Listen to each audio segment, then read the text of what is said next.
Okay, here's some an example of things that can't really be, in my view, explained with the current science that we have. I was talking to my psychic source, whatever you want to call it, on Skype at 12:03 in the morning of March 16th, and this person told me this person has been getting, I guess I would call them psychic visions. I don't know whatever you want to call it. I don't know, visions, whatever, or knowledge, something like that. This person asked me what is directly, because we were talking about the Japan stuff, what is directly in the opposite of Japan? If you stuck a stick right through the earth through Japan, I need to know because that side is going to be affected to balance something.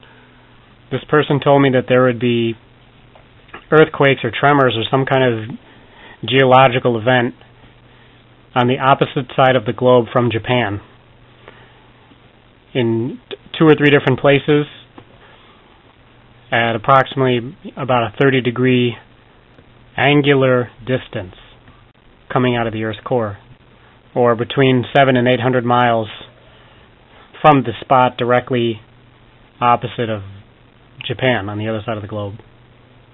This person said, I don't know if it's going to be an earthquake. Are there volcanoes in Chile? Because I said the closest area to where she was talking about is Chile, which actually it's the Pacific Ocean off the coast of Chile. And not even 24 hours later, I see a news story today on Huffington Post that there was a quake in Chile, 5.3. And in this conversation that we had talked about, she got an impression of an ocean being nearby. I see mountainy stuff or volcanoes, some steam, rain. Looks like a rainforest. She said it's got a lot of very dark green, very foggy. It's like a scene out of a movie, maybe swampy, slightly wet, perhaps a deserted island. I don't think too many people will be affected at all. That's sort of what I sent her a picture of. I just did a quick Google search of mountain ranges in Chile because I know in Chile they have, it's a very tropical kind of climate, and they also have mountains. So I sent her a picture, and she said that's sort of what the mountains look like. Yes to the green hills, but more trees, more dense plant life, no fields. So basically, as a result of the Japan quake, this person got an image that on the other side of the world, directly across from Japan, there would be another earthquake that would kind of have to balance out the changes made to the Earth's crust because of the Japan quake. The Japan quake moved Japan something like 13 feet closer to the United States, parts of the coast, and it changed the Earth's axis. And in previous conversations, she had told me that the Earth's axis was going to change, and what I thought she meant by that was possibly reversing the polarity between North and South Pole, which does happen every, 10,000 years or something. It's very rare. But apparently, this pretty much fits that bill, and she has told me that the Earth's axis isn't done changing. The Japan earthquake is part of like a broader shift in the Earth. I guess, the ecosystem or the planet and how it works and functions. That is going to basically be done before 2012. Last year there were also some really, really big earthquakes in Haiti. Chile was hit hard last year as well. And this actually concurs with another psychic that I follow, has been saying pretty similar things. She also said that the entire planet would be affected by the Japan quake. She told me that in order to solve the crisis, they need to sink the plants. She asked me if they were able to put the plant underwater, and asked whether maybe another earthquake would do it.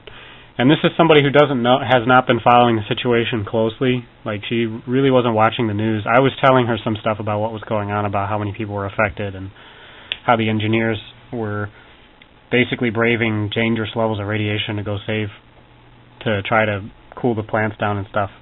And she doesn't really know very much about like nuclear energy and the specifics and stuff. So she said, yes, my vision is that the plants are going underwater, or that it should go underwater to resolve the problem. And that is exactly what the problem has been, is that they've had major problems pumping enough cooled water consistently onto the reactor core and onto the spent fuel rods and so on and so forth. So if there was a way to literally dump the ocean on these things, that would pretty much solve it. It would be an unlimited supply of water, and the cores would be stopped from burning and releasing so much radioactive material. She said that they definitely need to go underwater to save the planet, so to speak. She said, I know at least one will go underwater, or partially underwater, not very deep, but covered, I think. She says, I foresee one getting covered by water, solving the problem. At this time, there was only 2 reactors that were having a problem. So I asked her about the other one what about the other one that's not going to be under the water or whatever. She said, the other, I don't know. She's not sure about what would happen. Its fate is to be decided. She said, I think they will be putting some more buildings underwater near the plant, but not entire cities, just like pockets, so to speak. She said the water will save one plant will have a problem and will affect the entire planet, but not by radiation. She said, I don't know how plants work, but one of the plants has something more than nuclear, something chemical too, toxic, not just radiation. There is also something I am getting about energy, quote unquote. She said something about energy. It's going to change the energy of the planet, not for the good. It's more subtle, not obvious to scientists. I don't know what this energy is called. It looks sort of like fast-moving sine waves, like when you take a rope and shake it from side to side, what it looks like in waves. She said that these waves are just below the surface of the water, traveling westward first. There's something special about one of those plants. It produces energy outside of normal plants, like a side effect. It affects the waves of the Earth itself. The Earth and all the living creatures on this planet function on a special wave and a special energy that's just below sea level, or just below the ground. I don't know what this is called, if I were educated in physics. There is some sound associated with this, like a wah wah wah deep warble. She says at a certain point the engineers who were still in there working on the plants will at some point need to literally run away, because it'll go underwater, the plants. Their warning to get out will be preceded by steam coming out of some pipes and an alarm. And she said that even the engineers there don't fully understand what is going on with the plant. They just keep looking at it. And before this even happened, she had this very strong feeling of just hating the whole world. And she told me that the earthquake, quote-unquote, had to happen. Like, it literally had to happen. And that Japan had to revert to some former state. Or which kind of implied that the human beings who were living there were doing something very unnatural. And this was part of this was to get Japan to revert to its former state. She said, I know it's not God per se, but I almost feel like the earth is balancing and cleansing itself from some things. The energy that she spoke about, I asked is there anything people can do about it to protect themselves? And she said it just has to run its course, but it will shift us for a few years, nothing too major. She said that I see the people all over the planet becoming more aware of our effect on the planet, and more people having a desire to fix things. A lot of average people are going to be educated in this and more proactive toward quote-unquote green stuff. They're going to get more involved and more changed, or make more changes.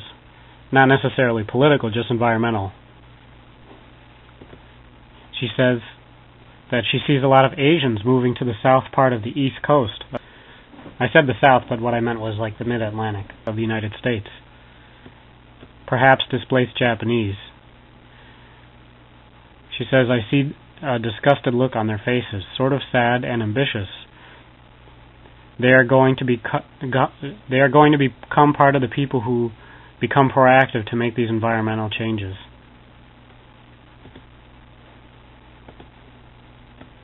She said that there's a lot of pain associated with the immigrants who live here, the new immigrants that will be coming from Japan. They are going to be put on the East Coast here, or a large community or a number of them will be coming here on the East Coast. Not like New York City area, but Virginia and lower.